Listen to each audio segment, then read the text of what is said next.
Bom dia a todos. Nós vamos iniciar mais uma sessão do EducaSUS, um projeto em parceria com a Secretaria de Estado da Saúde de São Paulo, a Faculdade de Ciências Médicas da Santa Casa de São Paulo e o Ministério da Saúde. Hoje, nós temos o prazer de receber a doutora Ana Paula Novaes. Ela é coordenadora do SAMI, Serviço de Arquivamento Médico, do Hospital Israelita Albert Einstein, aqui em São Paulo.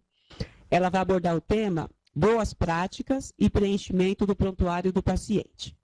Doutora Ana Paula, bom dia. É um prazer tê-la conosco. A palavra é sua. Muito bom dia a todos. Eu agradeço, em nome da instituição, pelo convite. E para nós é um prazer compartilhar sobre um assunto que muitas das vezes fica em segundo plano nas organizações, mas de fundamental importância, não só para o atendimento dos pacientes, como também para a segurança de todos os profissionais envolvidos nessa assistência, que é o prontuário do paciente. Então, nesse período, vou discorrer um pouquinho a respeito do prontuário, conteúdo e boas práticas, e ao final fico à disposição para as dúvidas e perguntas que oportunamente aparecerem. Minha vida, falar um pouquinho aí da minha experiência com prontuário, que já tem mais ou menos 10 anos, na discussão de todo o processo, desde a geração até o arquivo propriamente dito. E durante esse processo o que vemos é que o prontuário em si, em todas essas fases, tem uma importância, uma relevância, e existem uma série de cuidados que devem ser adotados para que nós tenhamos não só a informação, mas também preservamos a responsabilidade de guarda e principalmente recuperabilidade dessa informação. Dessa forma, hoje o que nós vamos falar? Eu vou fazer algumas considerações a respeito de prontuário, falar um pouquinho do conteúdo mínimo de prontuário de paciente, daí independente da natureza da organização, do seu tamanho, da finalidade, mas o que deve conter este prontuário, qualidade da informação em preenchimento, daí sim as boas práticas, e ao final fazer algumas reflexões. Em relação ao prontuário, isso é lei, né? Existe uma resolução do CFM que fala que toda e qualquer organização que faz algum tipo de prestação de serviço de saúde e cuidado a um paciente deve ter um documento único, constituído de informações, sinais, imagens registradas, documentação e registros gerados a partir de fatos e acontecimentos que aconteceram durante o processo de atendimento e tratamento desse paciente. É um documento de caráter legal, as condições de sigilosidade e confiabilidade devem ser preservadas, porque este é o instrumento cujo principal finalidade é a comunicação entre os membros da equipe, garantindo a assistência prestada ao paciente e a sua continuidade. Dessa forma,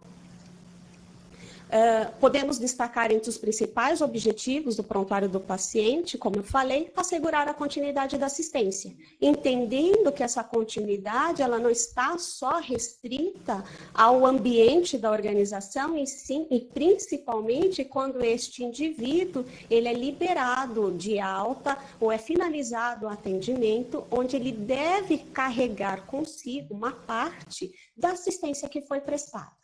Né? Então, assegurar a continuidade da assistência significa o quê? Recuperar as informações do passado e garantir a assistência para o tratamento presente.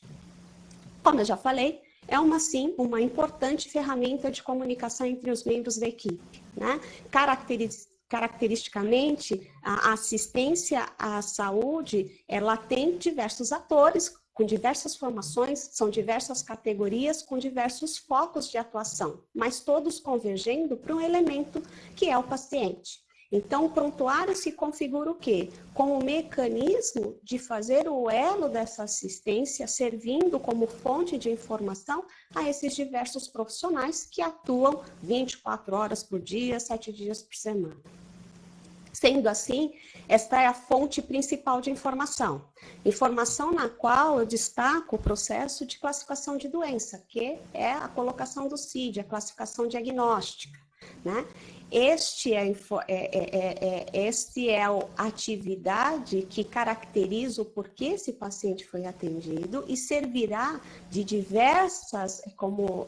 gerará diversas informações, não só para a assistência enquanto ela está sendo prestada, como também para a própria organização e seu planejamento e tomada de decisão.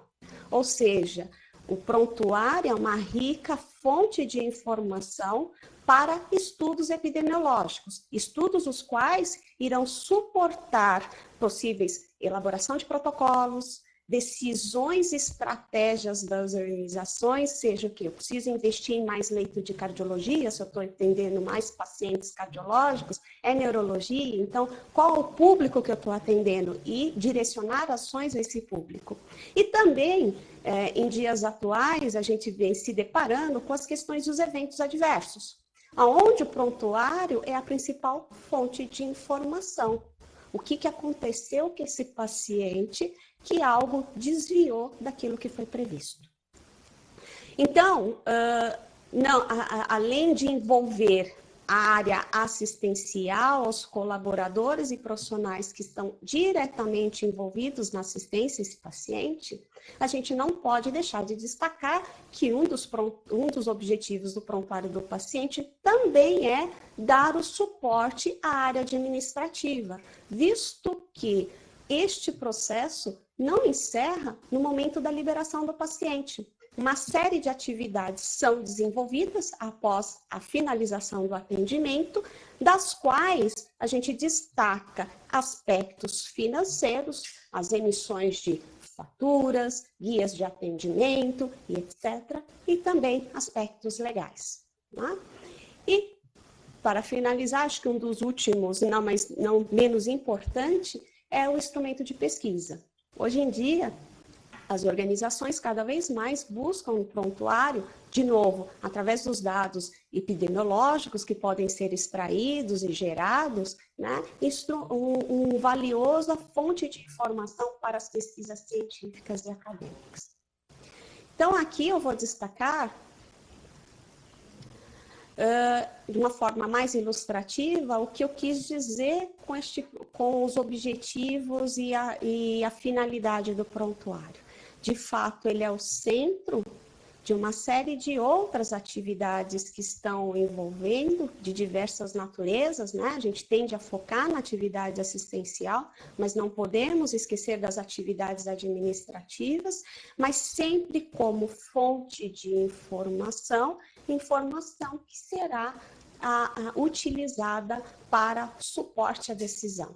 Hoje, quando a gente fala de gestão, não dá para a gente desvincular que gestão é medir e é gerenciar. E a gente só gerencia aquilo que a gente mede. Para medir, a gente precisa de informação.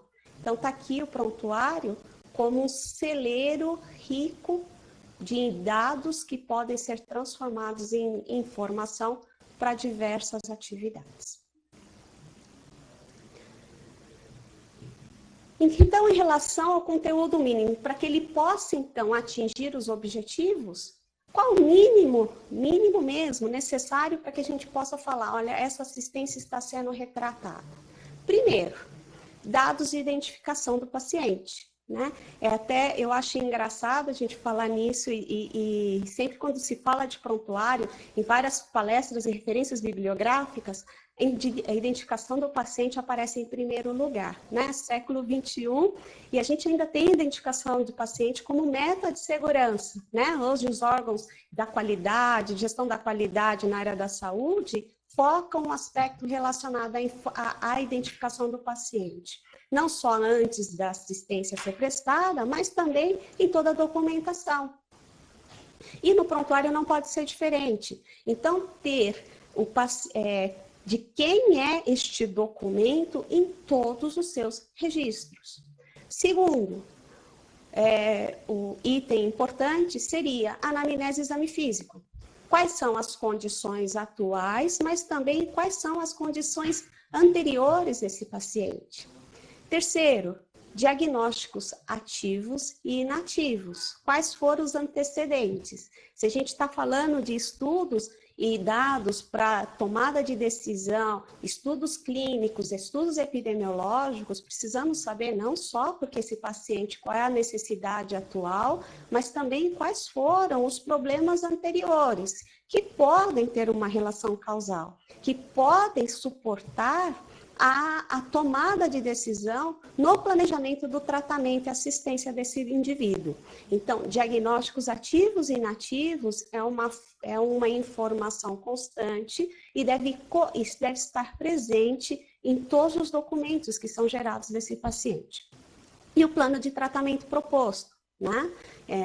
Precisamos ter claro qual foi a terapêutica indicada e até que ponto nossos objetivos foram alcançados. E essa documentação é registrada através das evoluções, que são as diversas avaliações do paciente. E entendam, quando eu falo evoluções, eu estou falando não só evolução médica, mas de toda a equipe multidisciplinar que atua nesta assistência, que presta assistência direta ao paciente e a tradução desta análise através de um direcionamento que são as prescrições médicas, de enfermagem e das outras categorias, né? Evoluções diárias, prescrições diárias. E o sumário de alta? Então, uma vez que esse paciente ele entrou na instituição com uma necessidade, foi avaliada essa necessidade nos seus diferentes aspectos, foi traçado um plano de tratamento, acompanhamos a evolução e como esse tratamento, os objetivos traçados inicialmente foram alcançados, através do sumário de alta, nós fazemos uns saldos e balanços. O que aconteceu e quais são as condições, orientações, cuidados necessários finalizados essa etapa. Além dos exames complementares. Então, durante as palestras que eu falo de prontuário, muitas pessoas me questionam: Ana, precisamos ter todos esses dados? Eu tenho uma clínica pequena, meu atendimento é muito pontual, o paciente não fica mais do que 1 hora comigo. O que é importante? Se a gente puder fazer uma analogia aos conceitos e metodologias da qualidade, é falar que a cada atendimento precisamos traçar o ciclo PDCA. O que é o ciclo PDCA? Aquele ciclo de melhoria que fala que a gente tem uma fase de planejamento. Para planejar, a gente precisa conhecer esse paciente através da anamnese, do exame físico, as condições presentes e passadas, os diagnósticos ativos e inativos e traçar um plano de tratamento. Fase P do PDCA. Fase de execução, não é? Que é colocar o nosso plano em execução. Plano qual deve ser checado, que é a terceira fase do PDCA. Então, as devoluções e de redirecionamentos, que são as prescrições diárias, servem para que a gente avalie até que ponto esse plano está dando certo, para que a gente possa, na fase de ação, ou consolidar ou redirecionar as ações. Então, a gente finaliza com o sumário de alta. Então, é o mínimo necessário para a documentação, para que a gente possa evidenciar para as diversas finalidades, para as questões de vigilância, órgãos fiscalizatórios, auditorias internas e externas de diversas naturezas, que nós conhecemos aí as necessidades iniciais desse paciente. Para essas necessidades foi traçado um plano, cujo atendimento às metas e objetivos foram cumpridas ou não cumpridas, até que pontos de justificativas e quais são as condições de saídas desse doente. Mas fazendo toda essa reflexão, e acredito que até agora eu não falei nenhuma novidade a todos vocês, né? Reconhecendo que o prontuário é um instrumento importante, não só para o paciente, porque tem uma série de legislação que garante o paciente o registro e o acesso a esse registro de uma forma individual, mas também para a equipe multidisciplinar, e uma coisa que eu ressaltei bastante aqui foi a fonte de informação, o instrumento de comunicação, é primordial que a gente olhe este documento sobre uma outra óptica, né?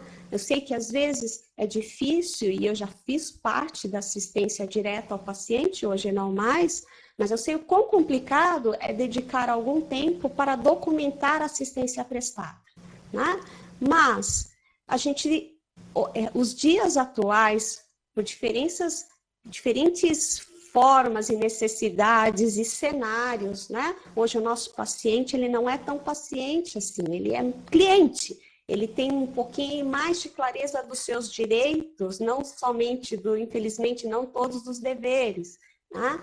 A gente tem um cenário onde cada vez mais nós, profissionais da saúde, reconhecemos que nós erramos, e eles acontecem, não só por uma questão de imprudência ou imperícia do profissional, mas porque talvez os processos e condições não garantam que a gente tenha total segurança naquilo que a gente está fazendo e prestando, e além das coisas que são inerentes ao nosso cuidado, elas podem acontecer. O que a gente deveria começar a olhar com um pouquinho mais de carinho é que, quanto melhor retratarmos e documentarmos, melhor a gente está garantindo mais rapidamente ou mais eficazmente, estamos garantindo a qualidade da informação. Informação a qual vai colaborar não só para a segurança do paciente, mas também para a segurança dos profissionais. Hoje também é comum e cada vez mais frequentes, a gente pode ver pela mídia, pelos diferentes canais de comunicação, que crescem os eventos e processos jurídicos e civis associados à assistência do paciente. Então, hoje, documentar com qualidade a assistência prestada também é uma questão de segurança para os profissionais que estão diretamente relacionados a elas.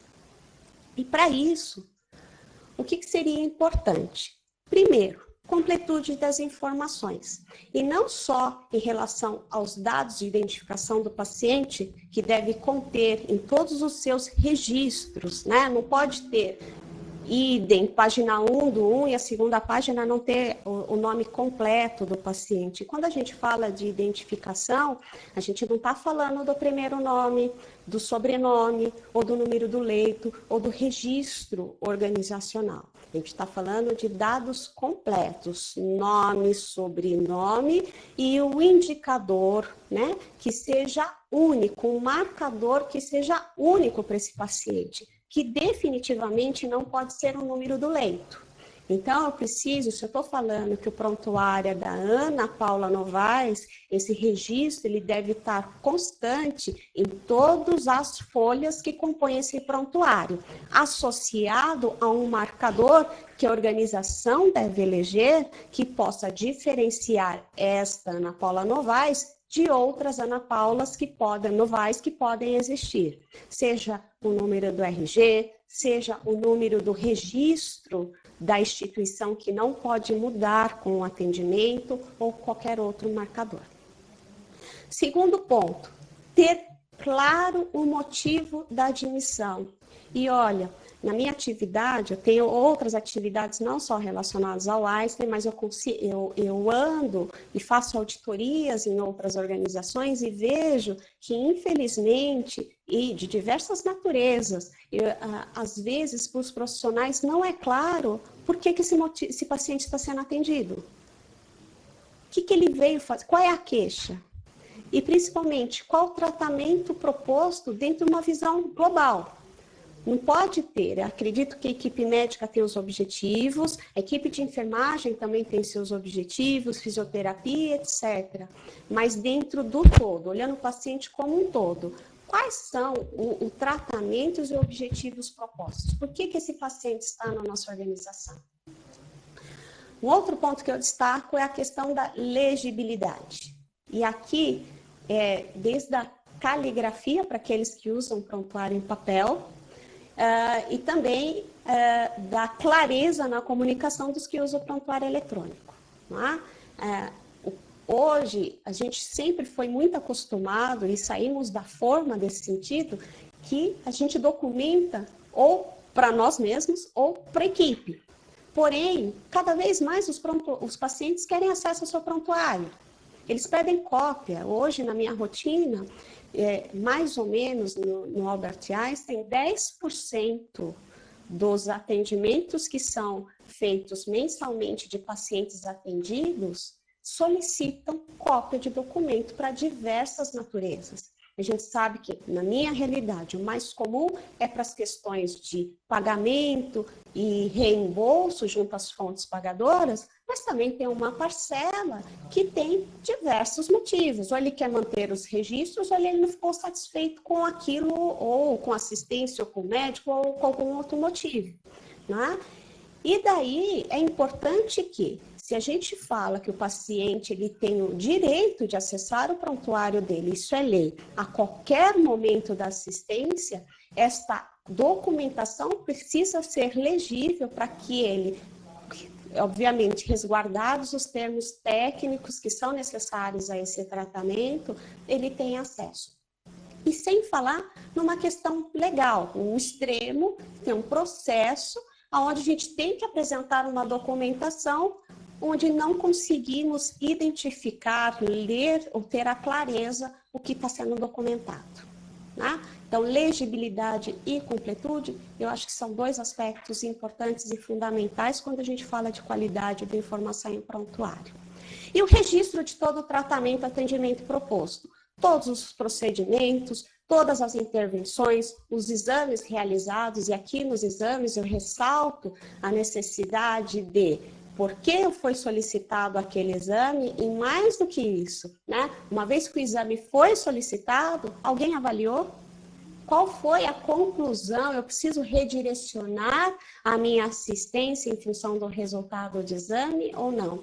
Às vezes, no dia a dia, a gente até de uma forma mais costumeira, pede, checa os resultados, mas isso não é documentado no prontuário. Às vezes até mudamos a assistência, mas isso infelizmente não é anotado no prontuário. Bem como as medicações. Não só as medicações que foram administradas durante o período do tratamento e internação, como também as medicações que foram recomendadas para esse paciente após a liberação, após a finalização do tratamento no momento da alta.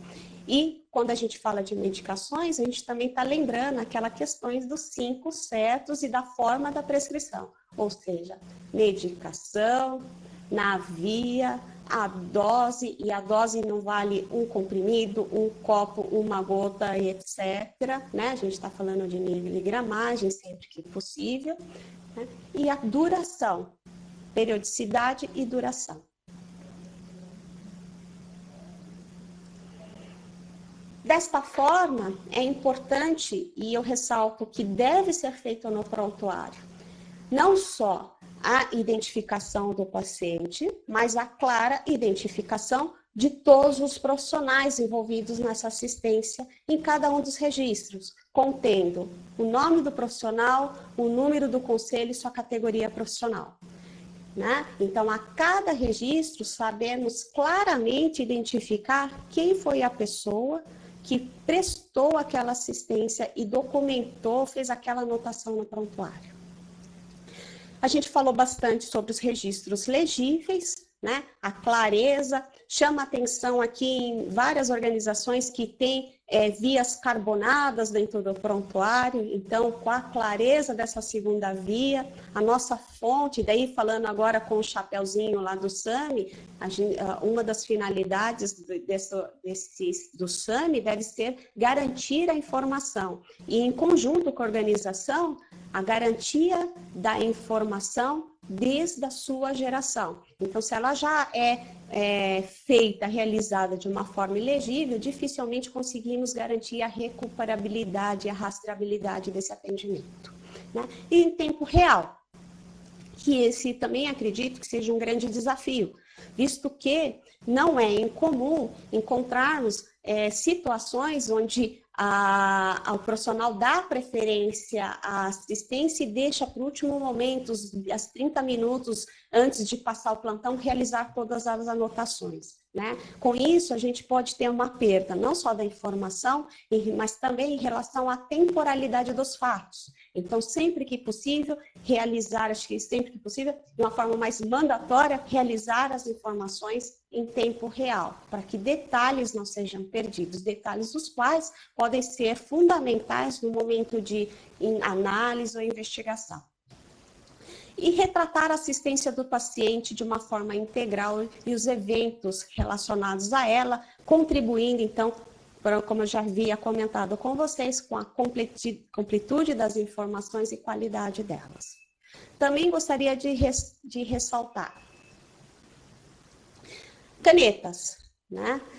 Às vezes o profissional tem preferência, um carinho por uma caneta que é diferente, ela tem uma marca, tem a sua característica, porém, a gente tem que garantir, por no mínimo, quando for utilizado o documento em papel, por 20 anos. Então, isso não pode apagar no tempo, né? E a legislação fala durante 20 anos, desde que esse paciente não tenha sido atendido novamente na instituição. Significa que o quê? Se passado 19 anos, 11 meses, 29 dias, o paciente aparecer, essa contagem volta para o zero. Né? Então, esse documento que foi gerado há quase 20 anos atrás, ele tem que ser recuperável. E, às vezes, a gente perde na qualidade, na legibilidade, em função do uso da caneta.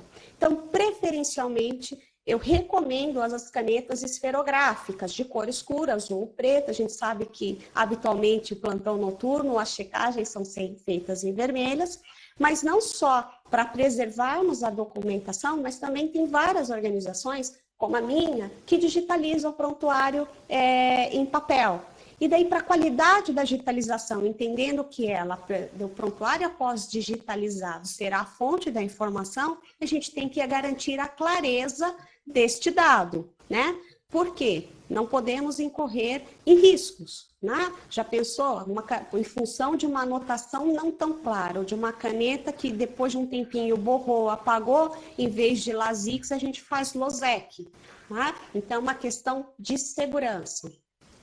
Outro ponto, né? Eu acho que a gente vive aí o boom, né? Das ferramentas, né, de comunicação a longa distância. A gente está neste momento, né, uma teleconferência, a gente expandir as fronteiras e levar a informação, o conhecimento, o aprendizado e a troca de experiência além das fronteiras habituais. Com isso, a gente vê que os prontuários acabam incorporando esse costume, né? Às vezes a gente vê verdadeiros chats, né? Abreviações, siglas, em que a gente não consegue entender qual foi o registro, o que esse profissional quis dizer com isso. Então, muitas organizações adotaram um siglado, onde colocam quais são as siglas que são permitidas, bem como as abreviações. Por quê? PC pode ter diversos significados, pode ser parada cardíaca, parto cesáreo, perímetro cefálico, e e como a gente pode entender de uma forma clara e objetiva o que significa esta sigla dentro daquele determinado contexto, né? Hoje, infelizmente, eu falei no começo, o nosso grande desafio é lidar com os riscos, né? Siglas e abreviações e anotações não tão claras também implicam em riscos, risco assistência ao paciente e ao profissional, né? Então, escrever idem, o mesmo, vide anexo, isso não faz nenhum sentido se isso não tiver um direcionamento claro do que é permitido e em que situações isso é permitido. Então, o cuidado especial com siglas e abreviações é um item também importante, bem como a inutilização dos espaços em brancos ou não utilizados dentro do prontuário, seja ele físico ou digital. Também destaco a questão das rasuras e oclusões, principalmente porque rasuras e oclusões dão margem a diversas interpretações. E quando a gente fala interpretações não só durante a assistência, mas também após a assistência e a todos os processos que podem ocorrer pós-assistência.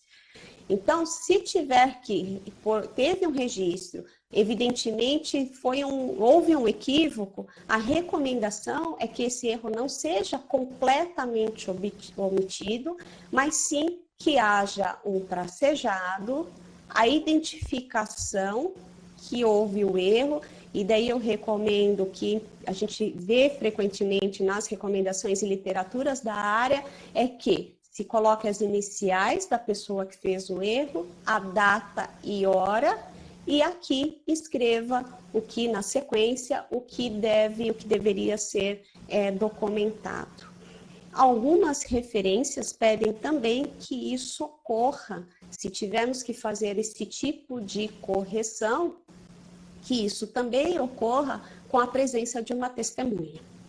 E daí acho que cada organização deve direcionar quais são as regras para esse tipo de situação. Fato é que, por uma questão legal, o erro ele nunca pode ser completamente escondido.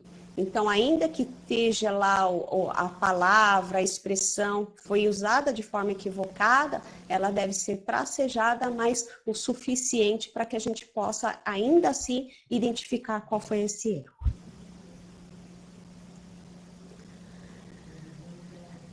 Acho que um outro ponto importante é que o prontuário, sendo ele um instrumento de comunicação com a equipe, ele nunca pode ser utilizado para fazer desabafo, né, gente? Isso, infelizmente, é comum.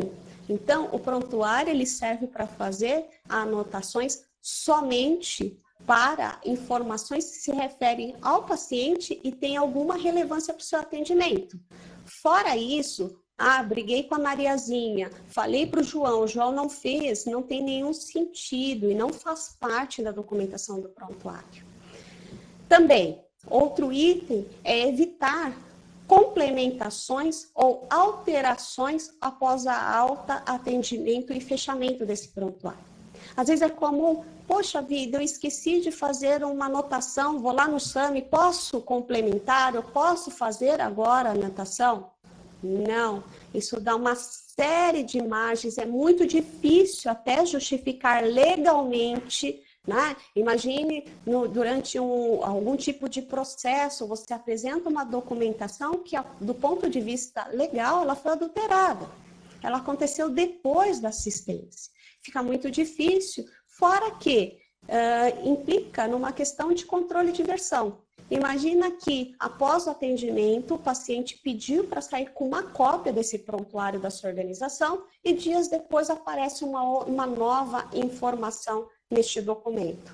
Eu acho que dá margens a diversas interpretações e ações judiciais para o profissional e para a organização. Então, evitar as complementações e alterações após o atendimento e fechamento do prontuário. Mas tudo isso, ele só vai fazer sentido se a organização tiver diretrizes claras do que deve ser feito, do que é o seu prontuário, quais as características do seu prontuário, muito focados nas necessidades, no tipo de paciente que lá é atendido, e daí sim, qual é o conteúdo que deve conter, e dentro desse conteúdo, o que deve ser documentado, o que faz parte do prontuário do paciente, o que não faz parte do prontuário do paciente para essa organização. Quando e quem deve fazer os registros em cada um desses impressos, ou páginas, ou formulários eletrônicos. Qual é a matriz de responsabilidade?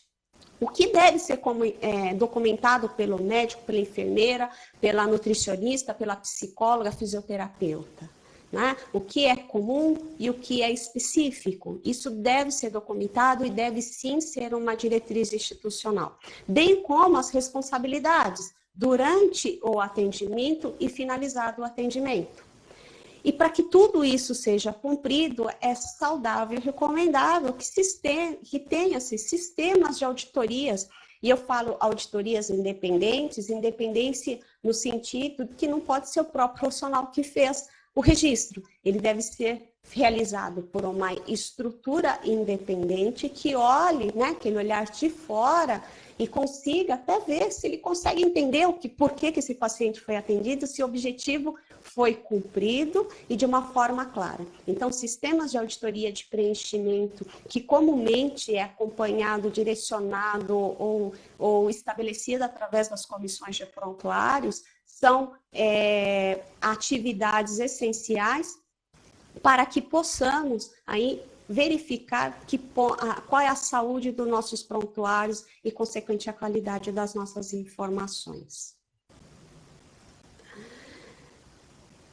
Já finalizando, então, quando a gente fala de prontuário eletrônico, eu só ressalto a questão da clareza das informações, lembrando que o prontuário eletrônico não é uma sala de bate-papo, não é um chat, a gente não está falando com o nosso amigo lá na rede social, ele é um documento e deve ser tratado como um tal, né? Então, aquelas abreviações, siglas, palavras, elas não cabem no ambiente do prontuário eletrônico. Deve ter sistemas de segurança que garantam a confidencialidade dos dados. Não é saudável que todos os usuários consigam imprimir tudo e qualquer coisa do prontuário, né?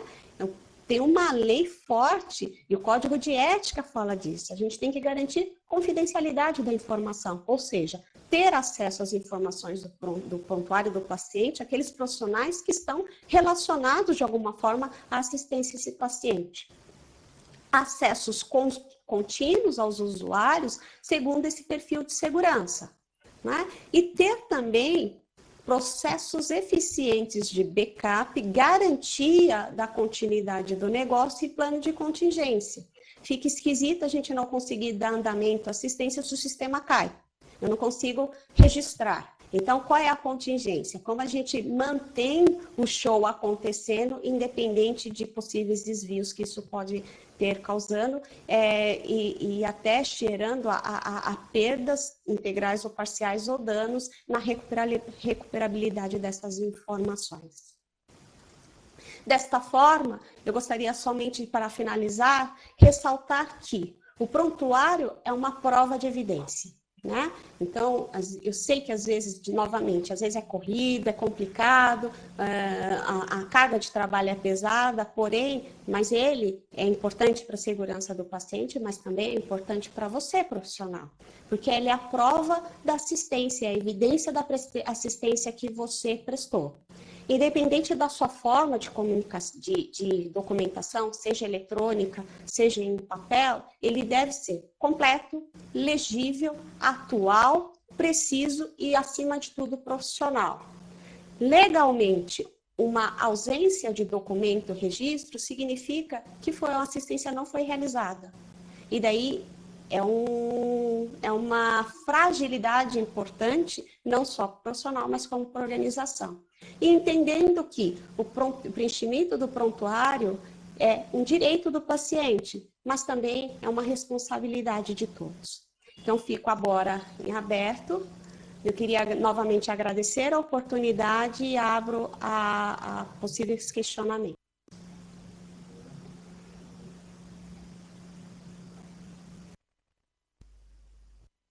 Obrigada, doutora Ana Paula, foi uma excelente apresentação.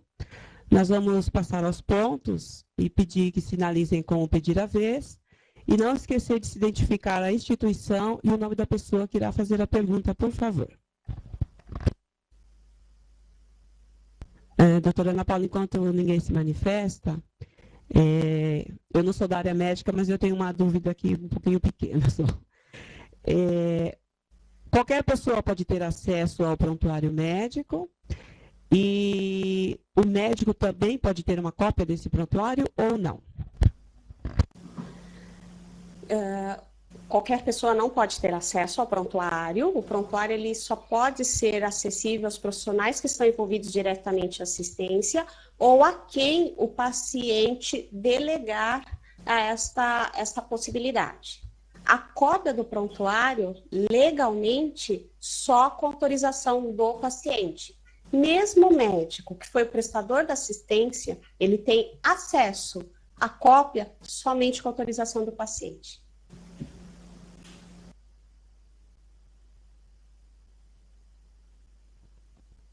Tá, ok, muito obrigada. Alguma instituição tem alguma pergunta, algum questionamento a fazer?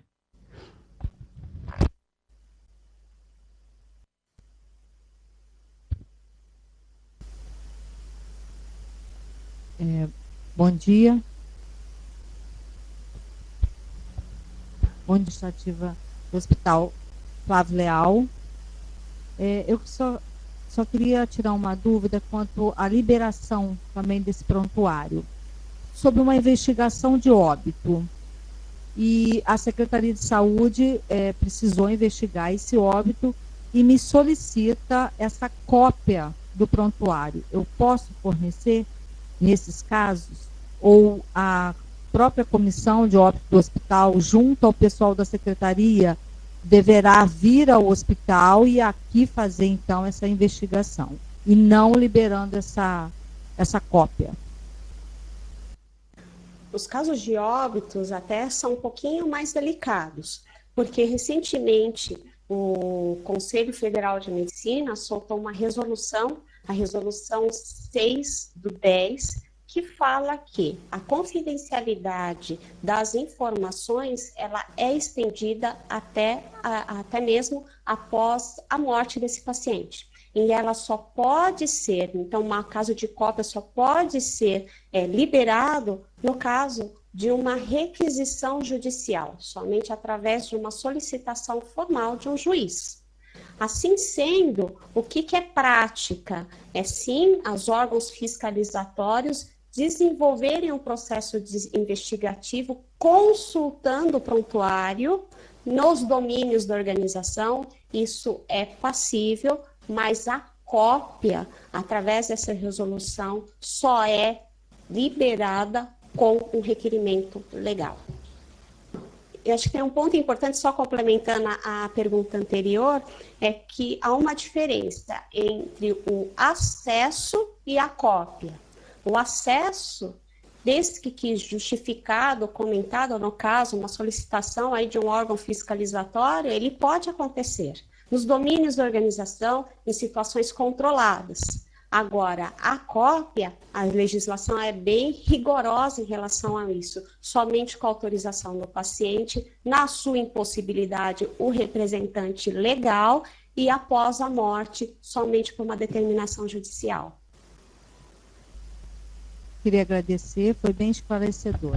Obrigada. Obrigado. Vamos passar ao Hospital São Francisco, em Campo Formoso, na Bahia.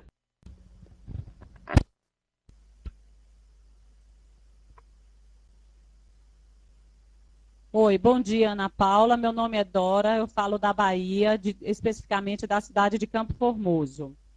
Veja bem, na verdade, o que nós gostaríamos de saber é copiar o exemplo que vocês aí utilizam no Albert Einstein para sensibilizar o corpo clínico principalmente, porque a gente sabe que 50% pelo menos do prontuário do paciente, ele é preenchido pelo corpo clínico, né, pelos médicos. E aqui nós temos uma dificuldade muito grande em estar sensibilizando e trabalhando com esses médicos no sentido da legibilidade e também das evoluções mais apuradas. São muito sucintas e mais prescrições e não evoluções. Aí eu queria assim lhe pedir a dica ou qual é a estratégia que vocês utilizam para conseguirem alcançar que a equipe médica principalmente siga esse sistema aí burocrático da prescrição correta. Boa tarde. Bom dia ainda.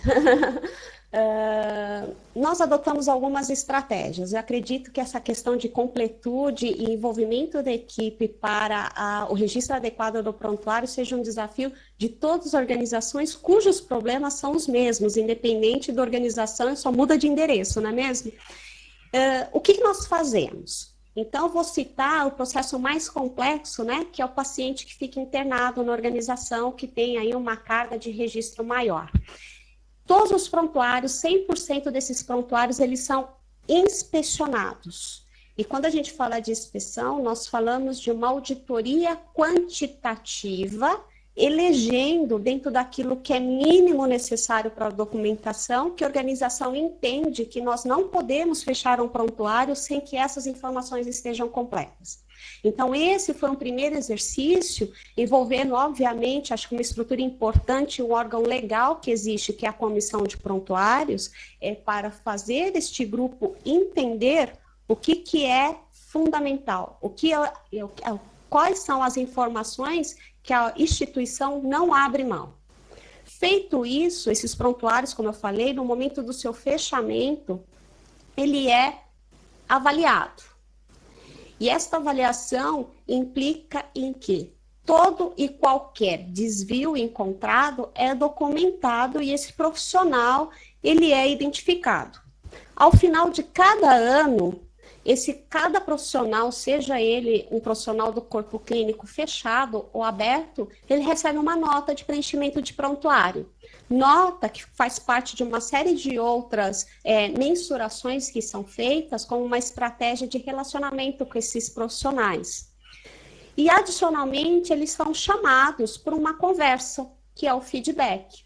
E todas essas estratégias, elas têm um cunho educativo. E foi evolução de uma série de outras iniciativas. Anteriormente, o SAMI chamava, vem aqui, você tem um prontuário que não está completo. Ela foi feliz, mas sabe, aquele processo serrote, ele tem um ápice onde as estratégias estão certas, depois vai caindo, depois a gente levanta de novo, vai assim sempre. E como nós adotamos a premissa, nenhum prontuário, ele é alterado após a alta do paciente, a gente incorre, a gente identifica que ele é um prontuário não conforme, porque ele está faltando algum tipo de informação, mas não permitimos que ele seja alterado, isso teve um impacto forte frente ao corpo clínico. Porque ele fala, poxa vida, eu ganhei uma nota baixa de prontuário, eu vou lá no SAMI corrigir. Não, você não vai poder corrigir. Mas se meu paciente pedir uma cópia desse prontuário? Pois é, vai ser assim, porque a gente precisaria ter documentado inicialmente. Então, as conversas, elas são feitas de uma forma tal qual a gente consiga sensibilizar, mais do que isso, educar esse profissional, identificando quais são os principais problemas dele. E com isso, a gente tem alguns ganhos. Eu vou citar um exemplo. A gente tinha, o nosso prontuário é um tanto complexo. E ele tem uma série de registros que estão previstos, né? E em alguns momentos as informações são redundantes, a gente tem repetição de informação.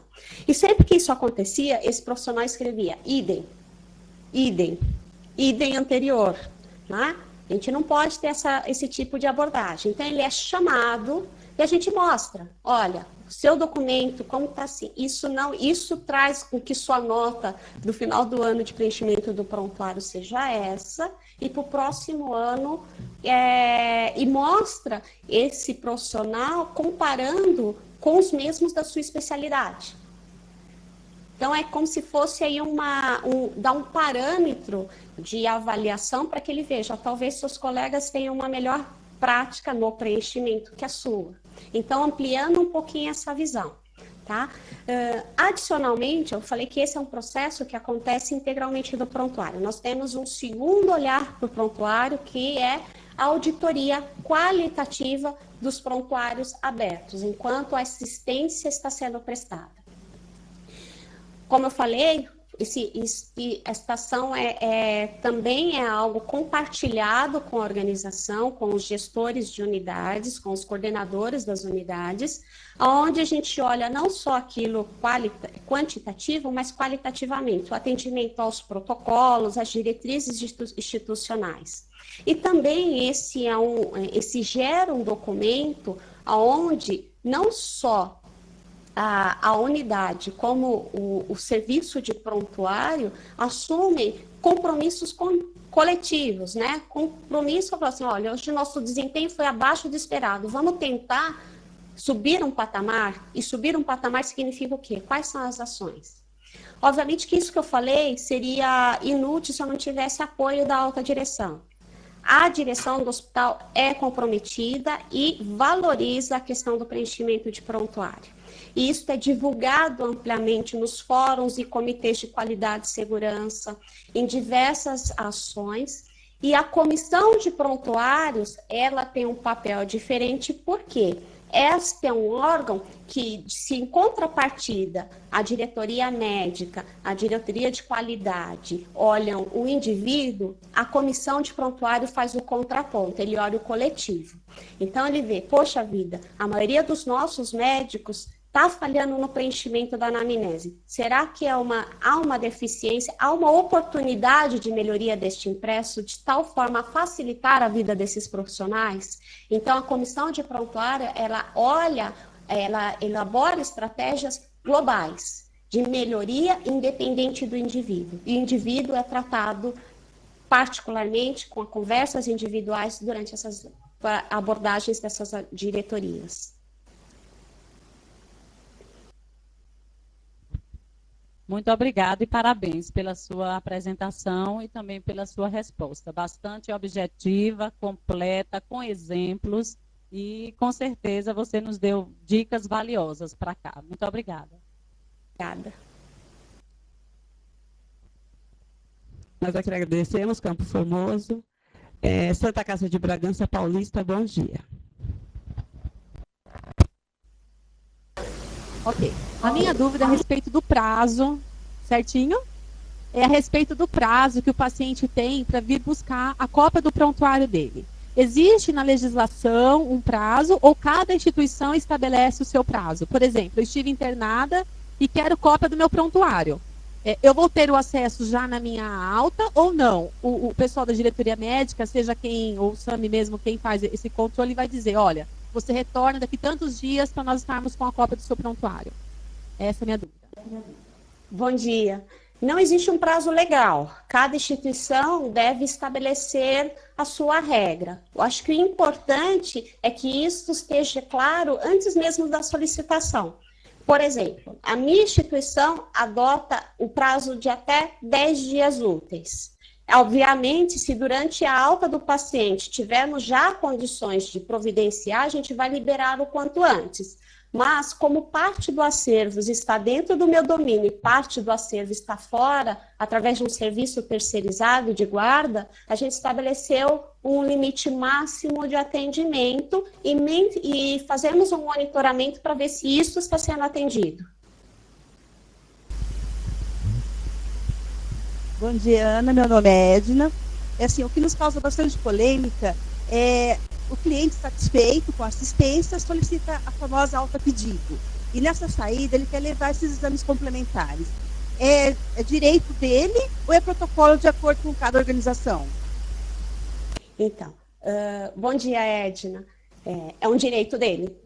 É um direito dele, ele pode levar exames complementares, fazem parte do prontuário, e eu sei que tem uma série de brechas em diversas legislações em relação a isso, então a gente sempre atende a ser de uma forma mais conservadora, exames complementares fazem parte do prontuário e ele tem direito a levar cópia. Ok, muito obrigada, Ana Paula. Obrigada, Edna. Santa Casa de Mafra, bom dia. Meu nome é Daniela, eu trabalho no SAMI e tenho uma dúvida. Eu quero saber por quanto tempo deve ser arquivado os filmes de raio-x, tomografia e ressonância. Olá, Daniela, bom dia. Isso também é outro assunto pulsante, né? Visto que tem uma questão de espaço físico, né, para guardar filmes e imagens. Mas a lei é um pouquinho implacável, principalmente se tivermos problemas relacionados a isso. Então, a recomendação, ao que nós adotamos é entender que é parte do prontuário as diferentes formas de apresentação dessa documentação. Seja filmes, DVDs, papel, eletrônico. E assim sendo, a gente guarda durante o período legal como prontuário como um todo.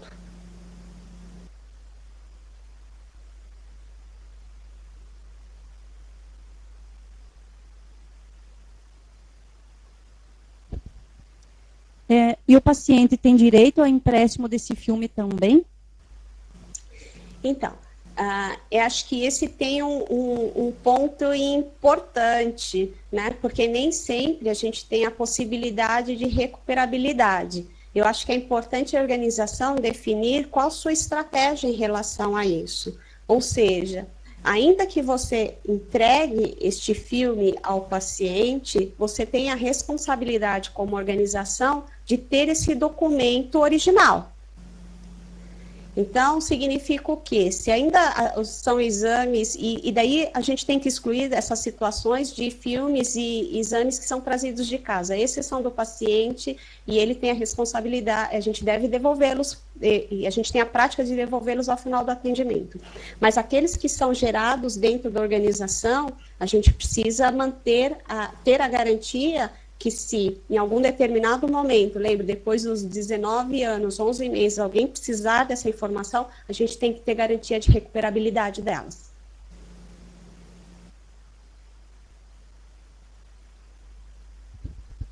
Obrigada, não tenho mais.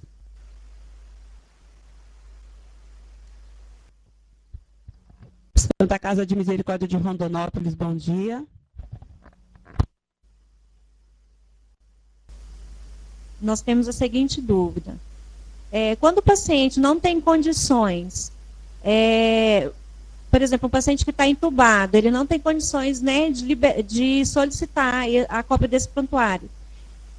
Pode ser solicitado e liberado para o familiar desse paciente ou não? Como que fica essa questão legal? Acho que uma boa prática, uma dica seria para esse tipo de situações, quando o paciente, na sua admissão, sempre que possível, ele elege um representante. Representante o qual ele já declara no momento da admissão que pode ter acesso às informações e tomar decisões em seu lugar, se ele estiver impossibilitado de. Acho que isso garante esta preocupação em relação ao acesso. Agora, eu vou falar, nós do Hospital Albert Einstein tendemos a ser mais preservadores, conservadores em relação a estas atividades, muito em função de preservar a confidencialidade da informação do paciente. Nesse sentido, se ele não tiver um representante legal, ou um representante no momento da admissão, não tiver um representante legal e tiver impossibilitado de tomar essa decisão, nós aguardamos a representação legal para ceder essa cópia. Nós não liberamos com qualquer familiar de uma forma automática.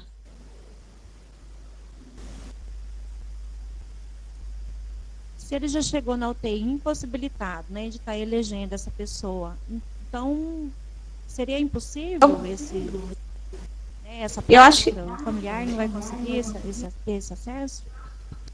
Então, como eu falei, acho uma brecha para que isso seja possível seria através de uma solicitação legal. Atuário. Ok, obrigada.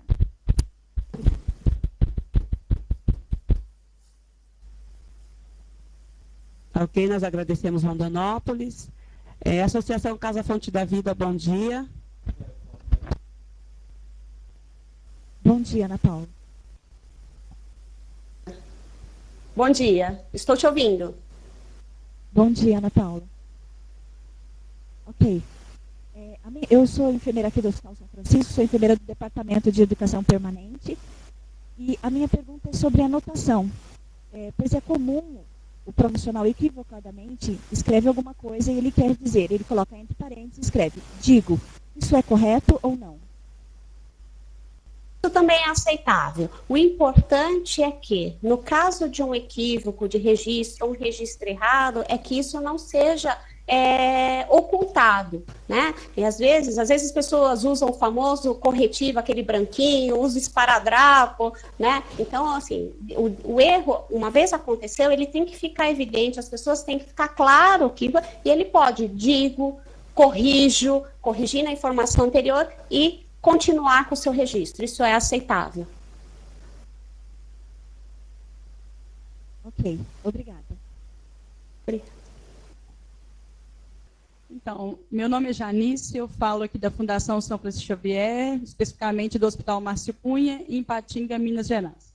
Em relação ao prontuário eletrônico, eu queria que você discursasse um pouco sobre o uso da assinatura eletrônica, sobre essa questão da segurança, da confiabilidade, que aquela assinatura realmente representa que o profissional participou daquele procedimento, o que ele fez em cima do paciente. Bom dia. Assinatura eletrônica com certificado eletrônico, ele está sendo reconhecido como algo legal e que a gente possa utilizar em substituição ao papel. Então, hoje, o grande desafio é que todos os profissionais tenham esse certificado eletrônico, que é um processo, tem um custo que ainda não é pequeno associado, mas que sim tem reconhecimento legal. Quando nem todos os profissionais se utilizam, por exemplo, da enfermagem não tem o certificado, como que é a condução ética em relação a isso? Desta forma, o registro eletrônico não tem esse reconhecimento legal.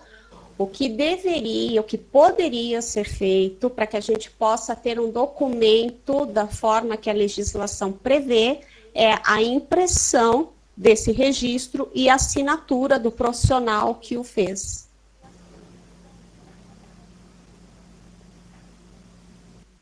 Ok, muito obrigada. Obrigada.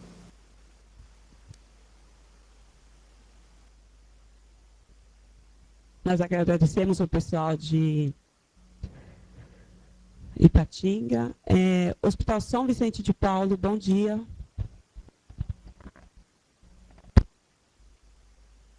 Bom dia. Está escutando? Bom dia. Dia. Bom dia. Estou escutando.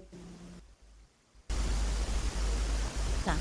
A nossa pergunta é sobre o fornecimento de cópia de prontuário aos convênios, uma vez que não tem auditoria em loco. É legal? O que nós temos que nos prevenir?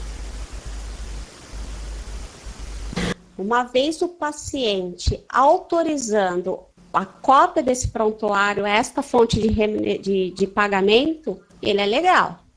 O que a prática é o acesso à informação, novamente, ela pode acontecer nos domínios da organização, mas para fornecimento de cópia, faz-se necessário uma autorização formal do paciente.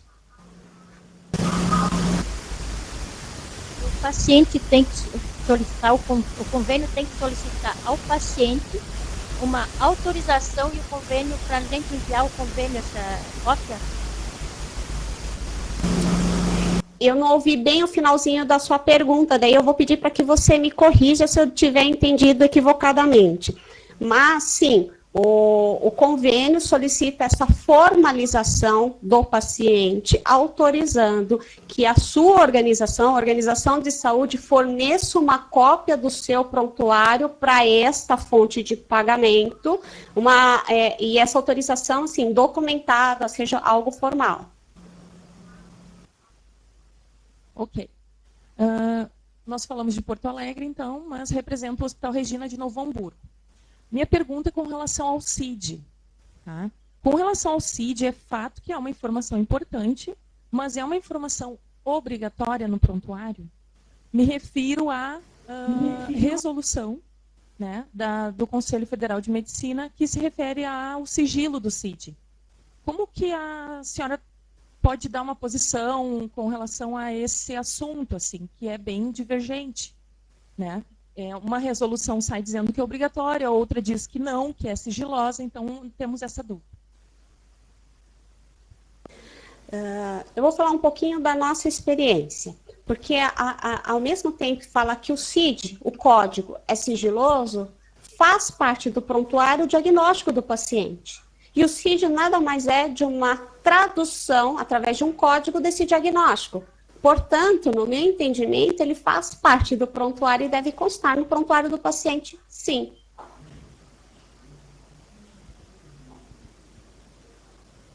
Tá certo. Muito obrigada.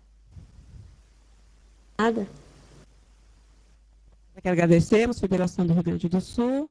Santa Casa de Ourinhos, bom dia. Ouvido. Bom dia, estamos ouvindo. Ok.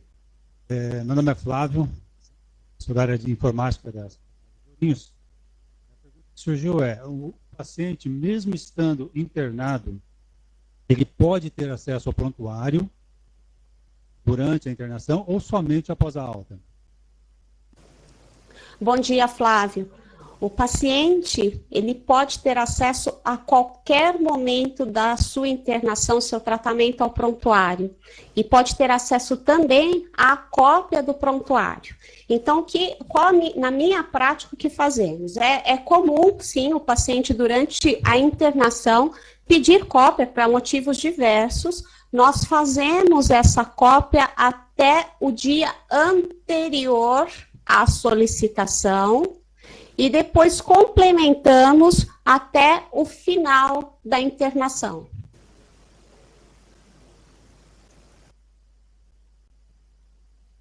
Ok, obrigado. Nós agradecemos. Bom Santa dia. Casa de Cachoeira de Meu nome é Itapemirim, bom Felipe, dia. eu trabalho no setor de arquivo aqui da Santa Casa. Eu tenho duas dúvidas. A primeira é qual é a nossa responsabilidade com documentos, exames de outros hospitais que vêm parar aqui no nosso arquivo. A gente tem que guardar durante os 20 anos também? Como que funciona? Bom dia, Felipe. Vou falar o que eu faço. Se o paciente ele traz consigo alguma parte da informação, isso é comum nos casos de transferência, onde o paciente vem transferido de uma outra instituição traz consigo parte da documentação dessa outra instituição. Para nós, ele também faz parte do prontuário, então ele também é arquivado e é tratado, ele é mantido em conjunto com o atendimento atual e ele é tratado da mesma forma que um documento que foi originado dentro da nossa instituição.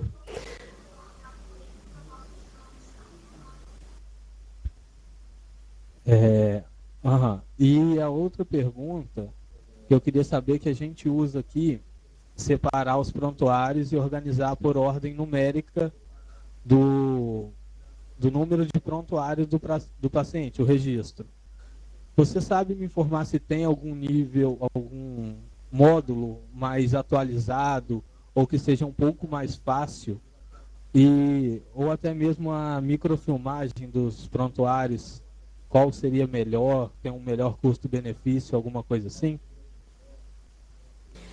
Felipe, vai depender muito aí da natureza da sua organização, principalmente em relação à volumetria. Eu vou falar um pouquinho como eu faço o arquivo lá no Albert Einstein. E daí sempre focando no processo de internação, que é sempre o mais complicado. Os prontuários, cada atendimento, então, assim, acho que antes de tudo é importante eu falar, o paciente, durante o atendimento, ele pode ter dois números. Um número é o número do prontuário, que é do registro, esse nunca muda. Então, sempre que o paciente vier à instituição, ele será identificado através desse número.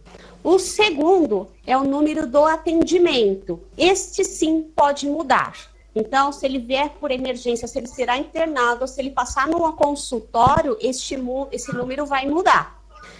E assim sendo, os arquivos são realizados segundo o atendimento. Ou seja, se o paciente ele veio ontem, veio semana passada, ficou internado 3 dias e foi embora, foi liberado de alta, essa série documental, ela é tratada como um documento e ela não é anexada num próximo documento, por exemplo, se de uma próxima internação. Isso porque eu digitalizo os prontuários. Assim eu ganho espaço e agilidade na recuperação e otimização dos processos do SAMI. Eu estou falando que, em média, eu recebo no Einstein, somente na unidade Morumbi, uma média de 30 mil prontuários por mês. Então, isso significa, se um paciente volta, eu recuperar aquela pasta, aquele envelope, traz muito mais trabalho, uma lentidão no atendimento para ele e para os profissionais que precisarem desse prontuário, do que se ele estiver digitalizado. Então, acho que a digitalização é uma grande alternativa para a otimização de processo e otimização de área física, visto que acho que não é diferente nas organizações, nem sempre o espaço do SAMI é privilegiado, e eu também tenho dúvidas até que ponto esse espaço deva ou ser, sendo que o nosso objetivo principal é atender paciente. Então, entre o paciente ter uma acomodação melhor e o SAMI ficar um pouquinho mais apertadinho, é melhor que o SAMI seja mais apertadinho e a gente use estratégias para isso. Para eu falar de custo-benefício ou custo-utilidade, certamente eu teria que entender um pouquinho melhor a realidade.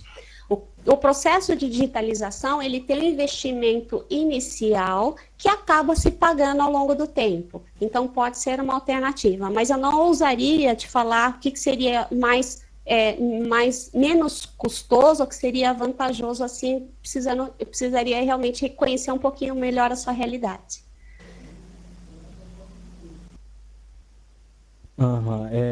Só uma pequena dúvida que ficou agora. Com a digitalização dos prontuários, eu tenho que manter também os papéis durante os 20 anos ou eu posso descartá-los antes? Então, esse é mais uma contradição na nossa legislação, né? Tendendo sempre para o lado conservador, nós digitalizamos e guardamos os papéis.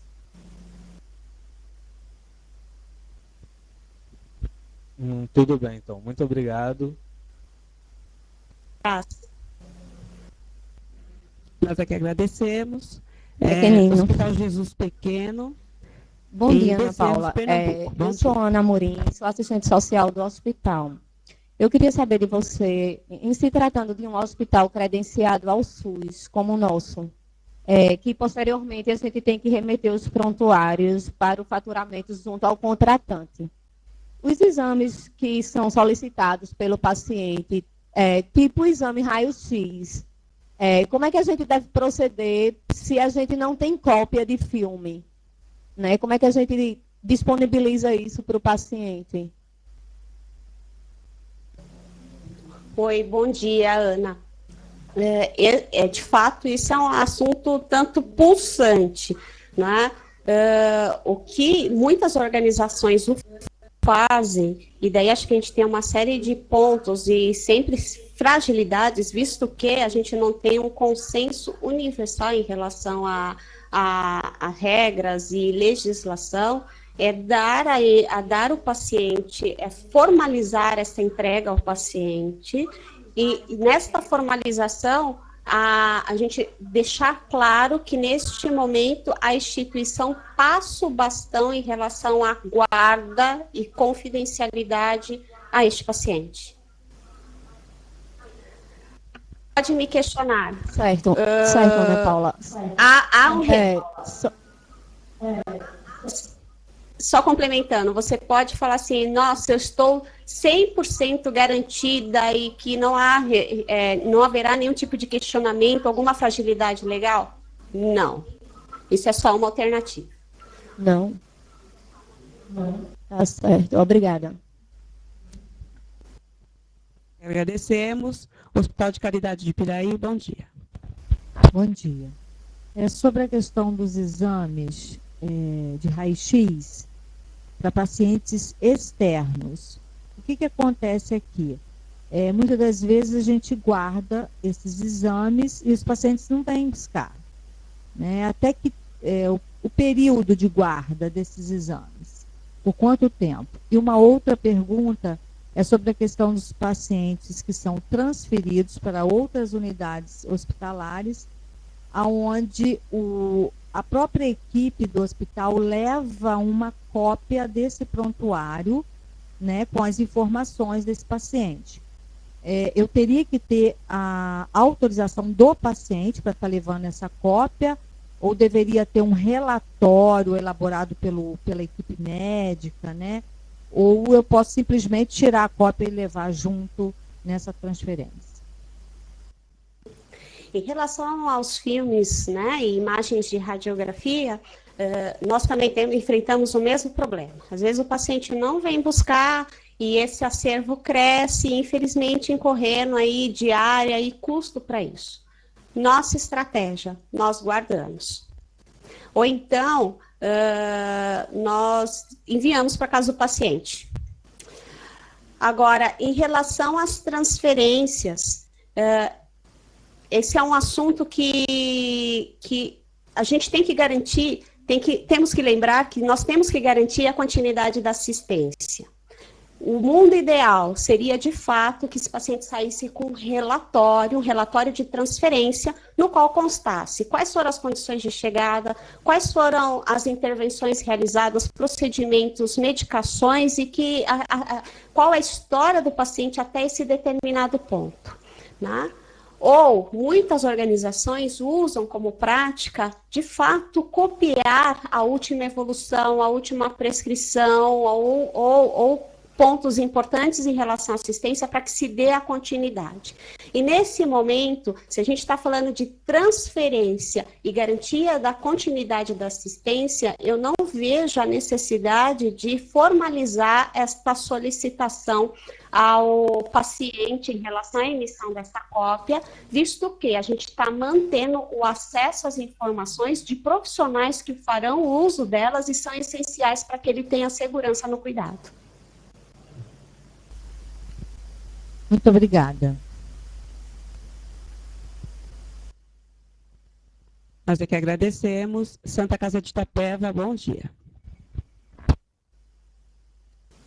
Eu sou o César do Ambulatório Médico de Itapeva e nós somos um centro de diagnóstico e logo após o paciente passar em consultas, ele já sai da instituição com os exames em mãos. A nossa pergunta é sobre se nós temos que ter a guarda dos exames, mesmo assim já ter levado após as consultas. Gentileza, será que você poderia repetir a sua pergunta? Cortou um pouquinho o áudio, eu não consegui entender completamente. Sim, nós somos um centro de diagnóstico e não de tratamento. Então, logo após o paciente dar entrada, fazer as consultas e os exames, ele já sai com os exames em mãos da nossa instituição. A pergunta é se nós precisamos fazer a guarda desses exames com o mesmo tempo de um prontuário normal. Nesta situação, o que é importante? A instituição precisa ter recuperabilidade da informação.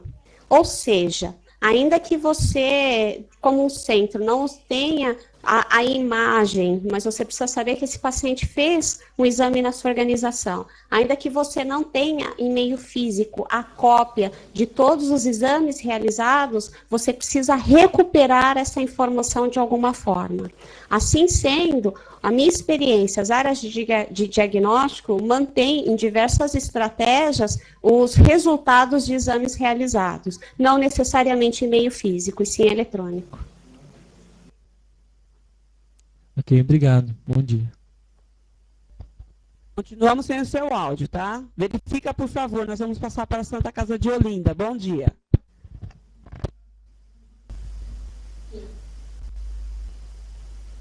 Oi, bom dia. Meu nome é Wilson, sou acadêmico de enfermagem da Uninasal aqui em Pernambuco. E eu tenho a dúvida com relação à digitalização dos prontuários, que falou-se muito com relação à acessibilidade dessas informações e autorização do paciente. Nesse processo de transição, não estaríamos quebrando, de certa forma, esse sigilo das informações contidas no prontuário? Como será essa transição? Bom dia. A digitalização, ela se transforma num meio de acesso a esta informação. Então, todas as regras que atualmente são utilizadas no prontuário em papel, elas também devem ser aplicadas ao meio digital, seja por controle de acesso. Então, está acessando esse prontuário quem de fato deveria, né? Quem é que autoriza isso? E mais do que isso, como isso é monitorado? O sistema de digitalização garante que conseguimos identificar um acesso indevido e ter políticas institucionais que tratem esse tipo de acesso ou tenha dentro do seu manual de ética e direcionamento. Então, na realidade, no meu ponto de vista, o meio digital e as regras de segurança e confidencialidade são as mesmas que aplicadas no prontuário enquanto papel. O prontuário digital, ele não fica disponível em qualquer meio. A gente precisa ter um usuário e ser rastreado, o que esse usuário está acessando, ele deve acessar esse prontuário, então exige algumas outras estratégias para que se sejam garantidas essas seguranças. Lógico que eu até em si, Ana Paula, entendi, mas isso eu já entendi com relação já ao feito, né? A digitalização já em processo. A dúvida maior seria justamente nesse processo, como eu disse, de transição. Então, seria uma equipe, lógico, com todas as normas éticas para a digitalização. Mas essa autorização, querendo ou não, eu como paciente poderia não estar autorizando, porque, querendo ou não, você está acessando as minhas informações, ou seja, elas estão contidas no prontuário que estarão sendo transposto para a digitalização, né? Isso depende muito da estratégia de digitalização. Perdão, eu não tinha entendido claramente o seu questionamento. Por exemplo, a nossa digitalização é feita por uma equipe interna. A mesma equipe que trabalharia, que está dentro do SAMI, que é responsável pela remontagem e preparo desse prontuário para a alta, é que faz a digitalização. Para esses profissionais, eles estão sujeitos primeiro, eles estão previstos, e isso o paciente, quando ele entra na organização, ele assina um termo em relação a condições gerais, onde ele já é notificado que profissionais que também, embora ele não venham, mas que estão envolvidos nos processos administrativos, financeiros da organização, poderão ter acesso, que a organização se responsabiliza em relação a cuidar deste acesso, não é? Então, neste momento, para mim, eu não vejo nenhuma quebra de confidencialidade. Agora, pode acontecer das organizações optarem para que esse processo seja realizado por uma empresa externa. Daí eu acredito que esta relação e esse contrato, ele deve ser judicialmente mediado. Por quê? É o mesmo risco da gente ter de mandar um prontuário para ser guardado fora e ter algum acesso indevido, não é? Então, essa relação, isso deve ter cláusulas que prevêem esse tipo que o acesso ao prontuário ele tem uma finalidade específica e a responsabilidade e quais seriam as penalidades em relação à quebra de confidencialidade. Faz parte da qualificação desse profissional, desse fornecedor. Hospital Jesus Pequeno, bom dia.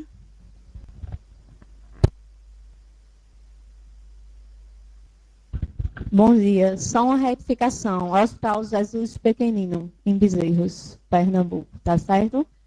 Ana Paula, sou eu, Ana, de novo. Veja, muitas vezes, no momento da admissão do paciente, eles chegam aqui sem os documentos pessoais, o que gera muita... eu queria saber se, nesse caso, a gente pode proceder com a assistência do paciente e abrir o prontuário só após, quando a gente tiver de posse desses documentos. Se é legal isso. Oi, Ana. Eu entendi, acho que parcialmente a sua pergunta, então eu vou responder, por favor, me corrija se eu tiver entendido equivocadamente. Primeiro, acho que o que a gente não pode nunca colocar em dúvida o que deve ser feito primeiro, a assistência, a documentação ou prontuário, a abertura do prontuário. Eu entendo que se um paciente ele chega, a gente não tem como negar este atendimento. Então, a gente vai iniciar a documentação, ainda que incorramos em alguns equívocos de ter só o primeiro nome desse indivíduo, ou ainda assim não termos o nome desse indivíduo numa situação de emergência, a assistência ela deve ocorrer e a documentação deve ocorrer com o que temos em mãos. Obviamente, acho que tem que ter uma preocupação constante da organização em regularizar estes registros com a brevidade que se faz necessária dentro do curso desse atendimento e desse acesso a esse tipo de informação. Mas meu ponto de vista é que a assistência não pode parar em função de uma não abertura de um cadastro ou abertura de um prontuário. Certo. A gente também não tem essa dúvida de que a assistência deve ser prestada antes mesmo de que o paciente seja admitido, de que tem algum problema de registro. Mas o que eu quero saber é se esse prontuário, a abertura desse prontuário, ele pode ser feito após, só quando o paciente tiver de posse dos documentos dele. A gente prestando assistência, mas oficializar o internamento só após. Entendi. Eu acho que eu entendi. Se a gente estiver falando nesse momento que a abertura do prontuário significa a abertura de um cadastro, acho que não tem muito jeito. Quando a gente fala de prontuário aqui, a gente está falando do documento. E a abertura do documento, ele vai iniciar a partir do momento da assistência, a hora que a gente começa a dar a assistência propriamente dita. Então, eu entendo que são dois processos. E o atendimento, ele deve ser documentado na medida que ele acontece. E o cadastro, entendendo que a abertura do prontuário seja o cadastro desse profissional, quando isso for possível. Ok, obrigada.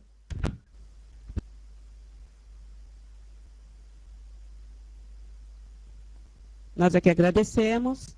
Doutora Ana Paula, pelo adiantado da hora, nós ainda temos algumas perguntas que foram feitas via chat e aquelas entidades que não conseguiram fazer pelo áudio.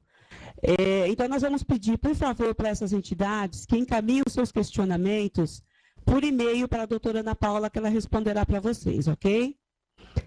Nós gostaríamos de agradecer e vou passar a palavra para a doutora Ana Paula para ela fazer as suas considerações finais, por favor. Bom, eu agradeço novamente ao convite. Para mim, como profissional, e acho que é extremamente importante essa iniciativa, essa estratégia de compartilhar conhecimento. Acredito que hoje também eu tive a oportunidade de conhecer diversas realidades, diversos serviços, então acho que isso é muito gostoso como profissional. Em nome da instituição, é um prazer falar um pouquinho da nossa prática e falar de um assunto que, de novo, é de fundamental importância, né? Às vezes a gente se preocupa e devemos nos preocupar, obviamente, com o atendimento do paciente, em fazer uma ótima cirurgia, em garantir uma ótima recuperação anestésica, mas muitas das vezes isso pode não ser reconhecido por uma documentação pobre, né? Muitos falam, a documentação pobre pode ser o reflexo de uma assistência pobre, e sabemos que isso não é uma verdade. Então, sei que este é um assunto pulsante, infelizmente, temos várias dúvidas, ainda não temos clareza completa de quais são essas relações, mas eu acredito que os profissionais, principalmente das organizações e os profissionais do SAMI, são as partes mais capacitadas. O SAMI é o órgão que deve ser o grande guardião das informações, ter aí a preocupação em relação ao acesso e à guarda e de fato garantir que a assistência continue, mas que o paciente também seja preservado.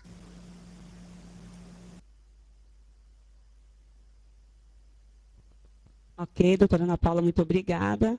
Nós gostaríamos de colocar a federação à sua disposição para outras palestras, para outros temas que se fizerem necessários. Gostaríamos de agradecer novamente a participação de todos os pontos, de todos os estados, e é um prazer tê-los conosco sempre. Obrigada, tenham uma boa tarde e até mais.